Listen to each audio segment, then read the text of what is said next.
শাড়িটা আমি নিলাম ফ্লিপকার্ট থেকে।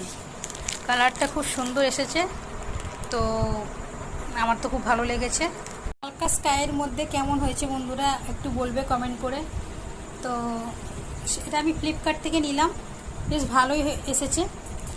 আর এর দামটা কত নিতে পারে তোমরা একটু বলো কমেন্ট করে, তারপর আমি অরিজিনাল দাম বলবো। খুবই কমে পেয়েছি, আমার একটা যা বলছিল যে খুব ভালো হয়েছে। তো এই হচ্ছে জামদানি। তো বন্ধুরা শাড়িটা কেমন হয়েছে অবশ্যই জানাবে, তার সঙ্গে হচ্ছে কত প্রাইস নিয়েছে সেটা বলো অবশ্যই। তারপরে আমি তোমাদের বলবো যে সঠিক দামটা।